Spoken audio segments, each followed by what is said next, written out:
March 9, 1945, 5:30 p.m. 279 bombers lift off from the Mariana Islands and point north across the Pacific.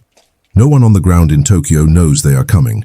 The city has survived air raids before. Sirens, civil defense drills, buckets of sand kept by the front door. A system. People had trained for this. There was a plan. But what is flying toward them tonight does not fit any plan they have practiced for. Tonight, the aircraft are not carrying armor-piercing shells. They are not loaded with conventional high explosives designed to hit factories or military installations. Their bomb bays are packed with cylinders of jellied gasoline, nearly 500,000 of them, designed for one purpose and one purpose only, to burn a city to the ground. By the time the sun rises over Tokyo on March 10th, the United States Army Air Forces will have killed more people in a single night than the atomic bomb will kill in Hiroshima 5 months later. That is not a dramatic comparison made for this video. That is the finding of the United States government's own official post-war investigation. And yet, when most people think about the destruction of Japanese cities in 1945, they think of Hiroshima. They think of the mushroom cloud. They do not think of this night. They do not know the name Operation Meetinghouse. They do not know the name Yokoamicho. Tonight, we change that. To understand what happened, you need to understand what kind of city Tokyo was in 1945. The eastern neighborhoods, Honjo, Fukagawa, Asakusa, Koto, were ancient residential districts called Shitamachi. Old city, buildings made of wood, bamboo, and paper screens. Streets so narrow 2 people could barely pass each other. Houses packed together with almost no space between walls. Gardens and wooden fences connected yard to yard, block to block, neighborhood to neighborhood. The U.S. Strategic Bombing Survey, the official American post-war analysis, described this architecture as, and these are their exact words, ideally suited for incendiary attack. They had spent years building the exact weapon for it. The M69 incendiary bomb was developed by Standard Oil and tested at a full-scale replica Japanese village constructed at Dugway Proving Ground in Utah. Engineers consulted anthropologists, architects, and chemists to build the structures as accurately as possible. Then they set them on fire, over and over, until they had a weapon that worked reliably. The M69 carried napalm, a substance specifically engineered to cling to wood and burn at approximately 1,000 degrees Celsius. It was designed to embed itself into buildings and start fires that couldn't be smothered by sand or extinguished with water. Each B-29 carried enough M69 canisters to release roughly 182 individual incendiary bombs per aircraft. 279 planes were in the air that night. Approximately 381,000 individual incendiary devices dropped on a city built almost entirely from wood and paper. That was only the beginning of what General Curtis LeMay had planned. LeMay had taken command of the B-29 Bomber Command in January 1945. He inherited a campaign that was failing by almost every measure. High-altitude precision bombing of Japanese industrial targets was producing almost no results. The jet stream over Japan, winds exceeding 200 miles per hour at bombing altitude, scattered formations and destroyed targeting accuracy. Cloud cover blocked targets for weeks at a time. Japanese defenses, though less sophisticated than Germany's, were effective enough against the slow, high-flying B-29 formations. By February, Washington was running out of patience. The B-29 program had cost more money at that stage than the early development of the Manhattan Project. The results were not matching the investment. LeMay made a decision that violated established doctrine on nearly every point. He ordered his bombers to fly at night, at low altitude, between 5,000 and 9,000 feet, instead of the standard 25,000 to 30,000. In loose formation rather than tight, he stripped the aircraft of most defensive guns and gunners to save weight and increase bomb load, and he replaced high-explosive ordnance with incendiaries entirely. His own staff officers questioned the order directly. Flying a slow, heavily loaded bomber at low altitude over a defended city in darkness seemed like sending men into a situation from which they could not return. LeMay reportedly told them, "If this mission fails, expect me to be court-martialed." The mission did not fail. Japanese radar and anti-aircraft systems were calibrated for high-altitude daytime raids. Night fighters scrambled too late. Searchlights could not effectively coordinate at low altitude, and the bombers, freed from their defensive armament, carried nearly twice the bomb load of a standard sortie. What LeMay had done, and this is documented in the Strategic Bombing Survey, was identify a specific vulnerability in Japan's urban infrastructure and build an operation to exploit it completely. He had not improvised. He had studied the problem for months, calculated every variable he could measure, and committed to a course of action that no one else had been willing to take. The moral weight of that decision is something we will address directly. But first, we need to go to the ground. Air raid sirens began shortly after midnight. Many Tokyo residents had heard them before and were slow to react. Previous raids had targeted industrial zones on the outskirts of the city. Many people, especially in the Shitamachi wards, stayed in their homes or moved to shallow neighborhood shelters rather than evacuating further. What they were about to experience had no precedent in their lives. It had no precedent in the history of their city, and the system they had prepared for it was about to become irrelevant within 30 minutes.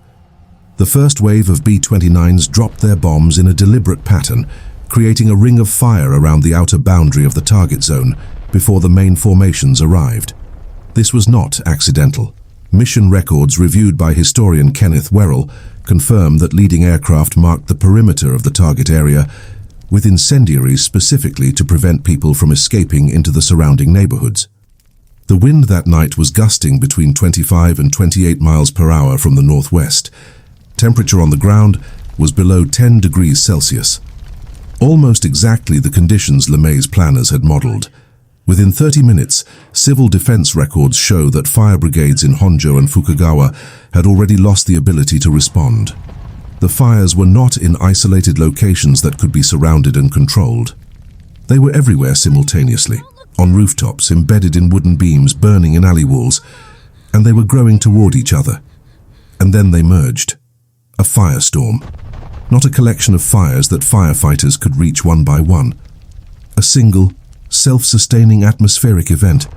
Superheated air rising so fast that surrounding oxygen rushed inward horizontally at hurricane force, feeding the flame from every direction at once, making it stronger with every second it burned.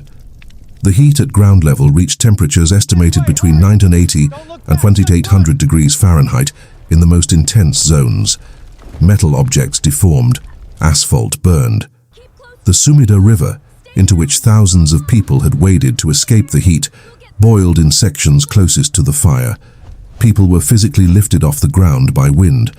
The horizontal oxygen rush feeding the firestorm created sustained winds over 70 miles per hour at street level in some areas. People who had grabbed onto poles and railings watched others swept directly into the flames. Survivor testimonies collected by the Tokyo Air Raids Research Association describe smoke so thick that visibility at street level dropped to near zero. Families separated in darkness. Parents could not find children. Children ran alone and did not stop running. One survivor, Fusako Sasaki, documented in the Tokyo Air Raids Research Association records, described running with her mother and brother toward the Sumida River. Her mother was struck by a burning beam. She could not carry her. She could not go back.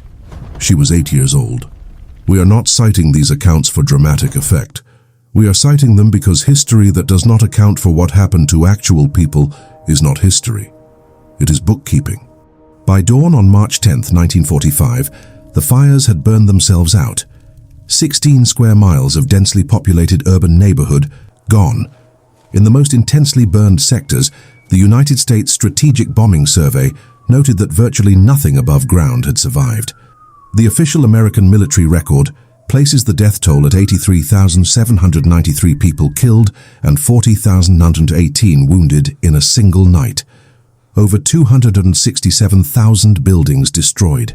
More than 1 million people left without shelter before sunrise. The Tokyo Metropolitan Government's own post-war documentation suggests the true figure may have been higher. The destruction of ward offices and household registries made complete accounting impossible. You cannot count everyone if the records that would prove they existed were also burned. Now here is the comparison that most history courses skip entirely. The atomic bomb dropped on Hiroshima on August 6, 1945, 5 months after this night, killed between 70,000 and 80,000 people immediately, with total deaths by the end of 1945 estimated between 90,000 and 166,000 when radiation effects and injuries are included. The firebombing of Tokyo on a single night in March falls within the same range of immediate deaths, or exceeds it. The United States Strategic Bombing Survey stated this directly in its official post-war report. An American government document, written by American analysts based on American military records and Japanese survivor data, concluded this. Probably more persons lost their lives by fire at Tokyo in a 6-hour period than at any time in the history of man. This is the primary source, not a foreign government report, not an activist document, the primary American government investigation into its own campaign, and most people watching this video have never encountered that sentence before. That gap between what the primary record says and what most people have been taught is itself a historical fact, and it is worth asking why it exists. March 9th and 10th was not the only night. It was not even close to the end. LeMay's planners had a list ready before the first B-29 left the runway. The success of the Tokyo raid confirmed the approach and cleared the path for what came next. March 11th, Nagoya.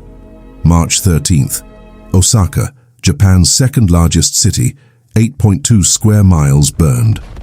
March 16th, Kobe. Then Nagoya again on March 18th to address targets the first raid had missed. By April, the 21 Bomber Command had largely completed its primary target list for the major cities and moved to a secondary list of smaller industrial cities. The May 23rd Tokyo raid added an estimated 3,200 additional dead. The May 25th and 26th raid on Tokyo, targeting the western commercial and government districts that had survived March, killed approximately 3,000 more and destroyed portions of the Imperial Palace grounds. By the time the incendiary campaign ended in August 1945, it had destroyed approximately 178 square miles of urban area across 67 Japanese cities. The United States Strategic Bombing Survey's conservative estimate for total deaths from the incendiary campaign alone, not counting the atomic bombings, was between 241,000 and 900,000 people. 241,000 at the conservative end of the official American government's own count. From one air campaign. These numbers are not in dispute among serious historians. They are not contested by the primary sources. They are simply, almost entirely, absent from the history education that most people in Western countries receive about the Pacific War. If this is the first time you are seeing these figures together in this context, you are not unusual. You are statistically typical. So why does the world remember Hiroshima and not Operation Meetinghouse? This is not a rhetorical question. It has specific documented answers, and they tell us something important about how historical memory is actually constructed. The first answer is technological novelty. The atomic bomb introduced nuclear warfare and opened a geopolitical era that defined the entire Cold War. Hiroshima was a turning point in the history of weapons in a way that incendiary bombing, however catastrophic, was not. Firebombing had already been used throughout the war on Dresden, Hamburg, and Coventry. Tokyo was the most lethal single instance, but it fit within a category the world already knew existed. The atomic bomb did not. The world had never seen that before and would spend the next 50 years living with its consequences. The second answer is narrative structure. One plane, one bomb, one city. That story communicates scale immediately, through concentrated dramatic form. Operation Meetinghouse requires 279 aircraft, 381,000 individual incendiary devices, an explanation of firestorm dynamics, knowledge of Tokyo's residential architecture, and a 12-square-mile burn zone. Equally terrible, but one story is legible in 30 seconds, and the other requires 40 minutes. Television and textbooks favor the first kind. The third answer is post-war politics. The American occupation of Japan, which lasted until 1952, exercised significant control over Japanese media and public discourse. Early scholarship documenting civilian casualties from the air campaign was suppressed or discouraged by occupation authorities. Historian John Dower, in his Pulitzer Prize-winning book Embracing Defeat, documents this systematically. Japanese public discussion of fire raid casualties was constrained in ways that West German discussion of Dresden was not, because Germany had its own government reconstructing national memory, while Japan was being administered by an American-led occupation authority with direct reasons to control that narrative. The fourth answer is that the atomic bomb debate became the moral focal point of the Pacific War in Western discourse, and it absorbed nearly all of the moral energy that might otherwise have been directed at the broader incendiary campaign. By arguing intensely about whether Hiroshima was justified, Western public history largely bypassed the prior question of whether systematically burning civilian neighborhoods across 67 cities was justified. None of this diminishes what happened in Hiroshima. It was real, it was morally serious. It deserves the attention it receives, but the memory asymmetry was not natural. It was built, and understanding how it was built is part of understanding the full history. The laws that govern warfare today were written largely in 1949, after the Second World War ended and in direct response to what the war had done. The Geneva Conventions established the principle of distinction. Military forces must distinguish between combatants and civilian populations. Attacks must be directed only at military objectives. Civilian populations must not be the primary object of attack. Those specific legal protections did not fully exist in their current codified form in March 1945. The United States government never formally characterized Operation Meetinghouse as a violation of then-existing laws of war. The post-war tribunals that prosecuted German and Japanese war crimes did not indict American commanders for the strategic bombing campaign, partly because the tribunal's jurisdiction was defined by the victorious powers, and partly because Germany and Japan had themselves conducted systematic bombardment of civilian populations throughout the war with comparable or greater brutality. Warsaw, Rotterdam, Chongqing, Nanjing. The justification made at the time and reflected in government documents was utilitarian. The Strategic Bombing Survey and military planners argued that destroying Japanese industrial capacity and civilian morale was necessary to end the war before a land invasion of the Japanese home islands, which military estimates projected could cost between 250,000 and 1 million American casualties, plus potentially millions of additional Japanese deaths in direct ground combat. Historians debate this argument to this day. Some argue the campaign demonstrably shortened the war and prevented greater total casualties.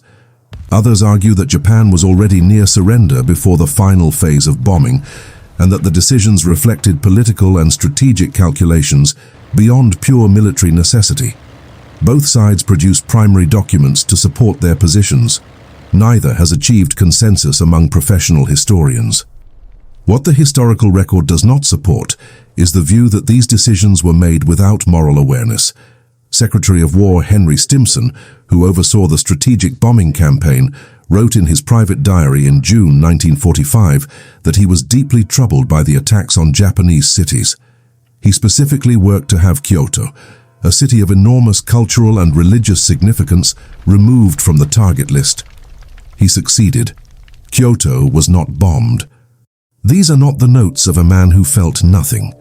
They are the notes of a man who felt the weight of what was being ordered and made the calculation anyway, operating within the logic of a total war that had already killed tens of millions of people on nearly every continent. That context does not close the moral question, but any honest engagement with the history has to reckon with it. In Japan, the survivors of the Tokyo firebombing are called Sensei Hibakusha, war disaster survivors. This is a different designation from the word used for atomic bomb survivors who received formal government recognition, dedicated medical benefits, and a central place in Japan's post-war peace narrative and international identity. The fire survivors received none of that for decades. The atomic bomb survivors had an internationally recognizable symbol: the mushroom cloud, the Hiroshima Peace Memorial, the documented and measurable effects of radiation that made their cause politically viable in Japan's post-war effort to reframe the national identity as victim rather than aggressor. The fire survivors had ash and personal testimony, with no institutional framework to give their experience public weight. It was not until 2002 that the Tokyo Metropolitan Government formally established the Tokyo Air Raids and War Damages Research Center, the first major publicly funded institution dedicated to preserving testimony from the incendiary attacks. The first official government acknowledgement that fire raid survivors had not received adequate recognition or compensation did not come until 2009, 64 years after the event. Many survivors did not live to hear it. The testimonies eventually collected by the Tokyo Air Raids Research Association, thousands of accounts from survivors and their descendants, form one of the most detailed records in existence of what sustained area bombing means at ground level. These are people who ran through burning streets, who lost children in smoke they could not see through, who survived by lying under the bodies of those who did not, who spent decades unable to speak publicly about what they had witnessed because there was no institutional language for their experience, no museum, no national memorial, no internationally recognized symbol to give their memory a home. At Yokohamicho Park in the Sumida district of Tokyo, there is a memorial marking the site of one of the night's worst single events. Approximately 100,000 people sought shelter at the Army's Honjo clothing depot, a large open area away from the burning narrow streets where fire was spreading fastest. The firestorm surrounded it on all sides. An estimated 40,000 people died in that one location between midnight and dawn. There is a memorial building there now. Beneath it, maintained in ceramic urns on shelves, are the ashes of approximately 105,000 unidentified people recovered from the sites of the worst air raid casualties in the spring and summer of 1945. No family came to claim them. The families who might have claimed them were often killed in the same fire. The ashes are still there.